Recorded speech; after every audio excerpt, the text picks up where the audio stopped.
Hello everybody, Mark, aka the Nerdy Punk, back again today for a new video. Hope you are doing very well. As you can tell today, I'm out and about. I'm actually at Walmart right now. I'm getting ready to go in and check out some movies as well as pick up some things. I figured I'd go ahead and kind of take you through a short media hunting trip today. Nothing crazy. I'm not quite sure if I'm going to go to Disc Replay or not. I know that's my all-time favorite store, but I just don't feel the urge to buy a bunch of Blu-rays today. And part of that reason is I just spent almost $300 on a Blu-ray set that is coming my way early next week. So definitely look out for that video. I'll be doing an unboxing for that, hopefully on release day if it gets to me in time. Something that releases this Tuesday. But I do want to go in and check out some of the new releases. I'm at a different Walmart today. So the Walmart that I normally come to when I come out to Terre Haute, Indiana is not this one. It's the other Walmart in town. And that Walmart, almost every time I go, the stock is never that great. It's okay from time to time, but it's never fantastic. So I decided to come out to this one. It's about 10 minutes out of my way, but it's down by the university, so maybe there's some better stock here than there is at the other one. So we'll check it out, see how things are, see if there's anything I feel like I need to pick up today. And then I'm going to see about swinging by a record store. I'm going to see if there's any record stores in the area. If not, then I apologize. But that may be on the horizon as well. And then, you know, since we're out here, we might as well check Best Buy. I know that in the past couple videos, I've been, you know, documenting the whittling down of the media selection at Best Buy. And, you know, that is kind of depressing, but they still have some stuff in there, so I might swing by there and check out some things. And then, towards the end of this video, I'm going to be giving my review of Spiral, which is the new movie in the Saw franchise. Came out last weekend. I've really been wanting to see it, but I was busy last weekend. I had a couple graduations to go to, so I didn't have time to hit up the theater. So we're going to hit up Spiral tonight. So if you're interested in my thoughts on that film, go ahead and skip to the end of the video. If you're interested in some pickups, perhaps, definitely stay tuned. So let's head into Walmart, see if there's anything good. Yeah, not looking good.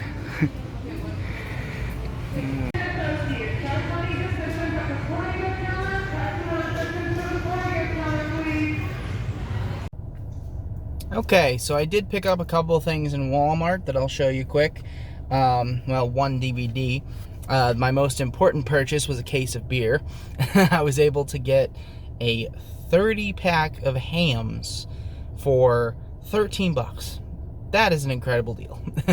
Believe it or not, I haven't been able to find Hamm's anywhere near me for some unknown reason. You know, not my favorite beer on the planet, but it is easy drinking beer for a very cheap price, so that's always good. And then my media purchase is this film right here. This is Irresistible, which is written and directed by Jon Stewart. It stars Steve Carell. This just came out last year. Picked this up for 10 bucks. It's on DVD, which I can't tell you the last time I purchased a movie on DVD, but I don't even know if there was a Blu-ray sorry, I can't speak. I don't know if there was even a Blu-ray release for this film. So, went ahead and picked it up because it was cheap. It's got a slipcover, and I've been wanting to see this for quite a while, so hopefully I'll be able to watch this. This is kind of in the political realm, as is, you know, Jon Stewart's comedy traditionally.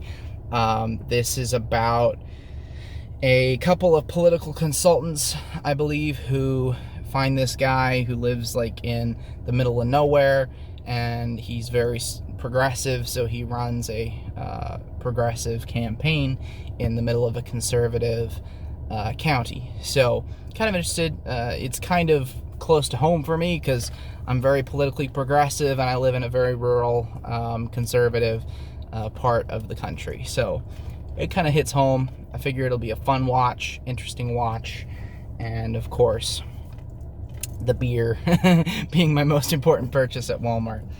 This Walmart, when I initially went in, I thought it was going to be a disaster because their end cap is completely empty. They had one row of movies on their end cap. They had, I believe, the Tom and Jerry movie on their end cap, as well as the new Disney release, Raya and the Last Dragon. They had that one, but they had nothing else on their end cap. Usually the end cap is full and everything else is empty. So as you can see from my clip, there were quite a few empty spaces on the shelves, but they had one real long row of movies, which was a decent sized selection for 2021, you know.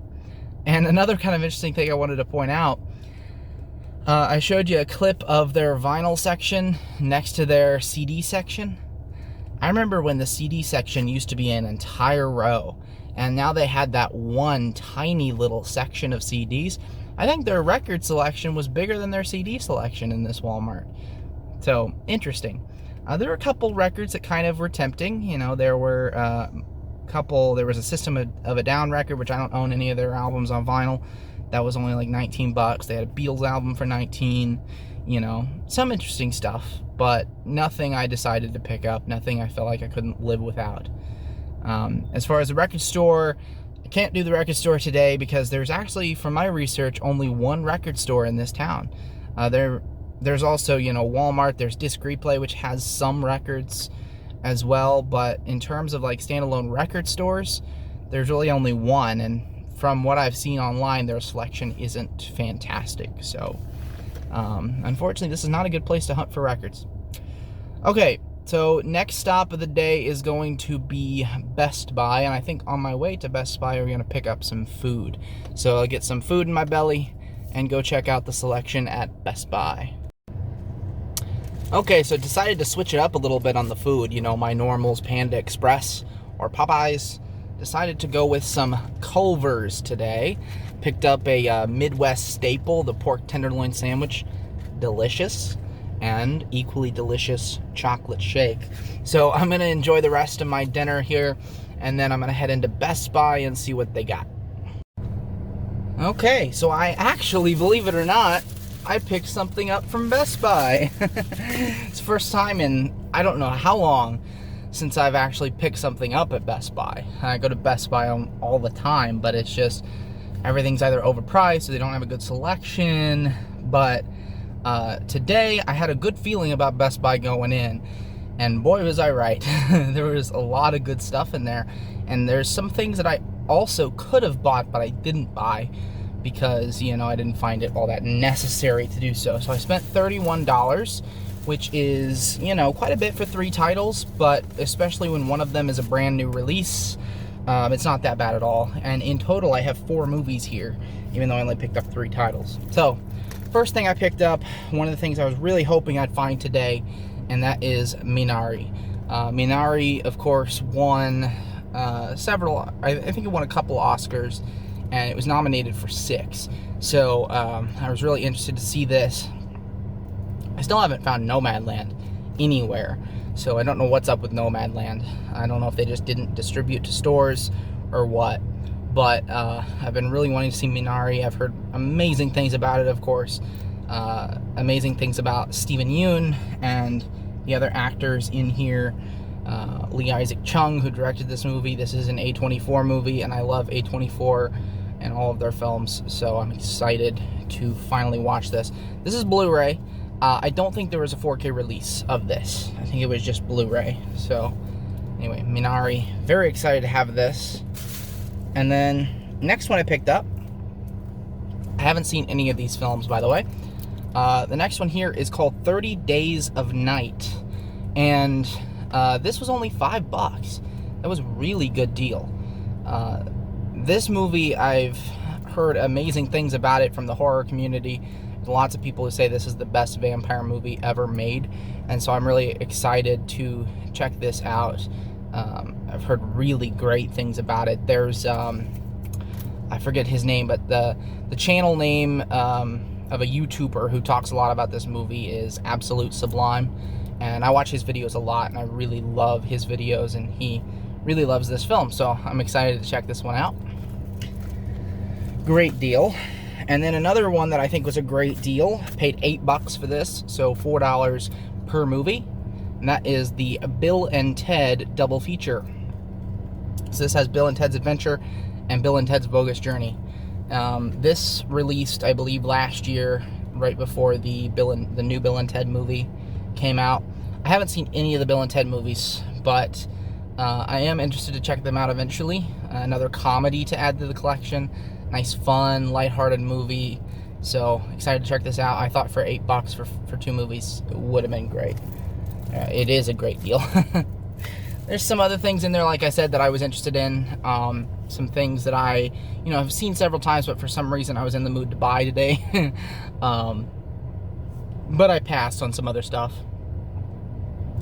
One of the things I was actually kind of looking for is one of the Twin Peaks box sets, because I've been in the mood for whatever reason to watch David Lynch, and I have Netflix, and the first 2 seasons of Twin Peaks are on Netflix, but I'm hoping to get a box set because it is leaving Netflix in July, from what I've heard. So I'm hoping to pick that up on Blu-ray one of these days, but for now, this is what I've got. So this is going to conclude the pickups portion of the video. Just a quick look at what I picked up today. 4 titles. Not a bad score from Walmart and Best Buy. Stay tuned again, because I just dropped, almost $300 on a Blu-ray set. So stay tuned for that unboxing next week if you're interested in more pickups. For now, we're going to head over to the movie theater, and I am going to see Spiral from the Book of Saw. Okay, everyone, so I just got finished seeing Spiral at the movie theater here, and I gotta say, my initial thoughts, I really enjoyed the movie. I think it's my favorite movie out of all of them that I've seen in the theater so far this year. I've seen Wonder Woman 1984, Godzilla vs. Kong, and the movie called Separation, which was a horror movie. It wasn't really that good. This is by far my favorite. But, it doesn't have that much stiff competition so far this year. It's produced and stars Chris Rock, and I really enjoyed him in this movie. There were parts in this movie where he's just like sitting around talking, and I could have watched that for like an hour and a half, just as much as I enjoyed watching the movie itself for an hour and a half. It's definitely not flawless. There are a lot of flaws in this movie. It's not going to win any Oscars, obviously, being a Saw movie, but it was a fun horror movie, and it provided some scares. I thought the traps were very interesting in this movie, very intricate traps, and I really loved the twist that they went for in this movie and the theme of the movie. I'm not going to reveal anything because you should go see it for yourself, and I know many people like myself try to avoid as many spoilers as possible. What I will say is that I thought it was very appropriate, given, given the history of the series and, what's going on in the world, and that's really all I'm going to say. I really enjoyed the direction that they went. Chris Rock supposedly had an idea for this movie for a long time, and he was at some sort of party where he met the guy who runs the company that owns the series. He pitched it to him, and that's how this movie started. I enjoyed Samuel L. Jackson in the movie. Wish he was in it more, but the scenes that we get with him are very good. Like I said, Chris Rock is the star of this thing. He carries it the whole way. Character development, not the best. Script, the dialogue, not the best, but it's entertaining. It does its job. It's not, like I said, it's not an Oscar-winning film. One of the main complaints that I have with it is kind of the strange cuts it makes. So, like, the film doesn't flow very well, in my opinion, because it will start out, you'll have something, like an extended scene take place, and then they'll go to something else, and then they'll return to that. Tons of flashbacks that seem to kind of come out of nowhere, and it doesn't really, it's not a cohesive story. Like, sometimes you have to be like, because they'll have some sort of thing take place, like somebody gets, put into a trap, and then they'll just cut away from it for like 5 minutes and have like a dialogue scene, and then they'll return to the trap. And to me, that's not the most effective way of telling the story. It kind of felt like you were confusing the audience a little bit. And so I felt like, you know, storytelling-wise, it could have been quite a bit better. But like I said, I liked the core idea that the film was going with. Execution may not have been perfect, but I still really enjoyed this film. And for grade, I'm going to give it a 3.5 out of 5. Definitely above average. One of the better horror movies I've seen in the theaters in recent times. Again, it doesn't have a whole lot of competition, but an enjoyable time at the movies. It made me remember how much I love the movies so much and love going to the theaters. Again, I always love going to the theaters, even if it's a terrible movie, but when it's a good movie, it's a great experience going to the theater. So I hope you enjoyed this video. If you've seen Spiral, go ahead and let me know your thoughts on it down below in the comments, and let me know your thoughts on the Saw series as a whole. It's one of my favorite horror series for sure. So anyway, I hope you all have an incredible weekend, and I'll see you later. Bye.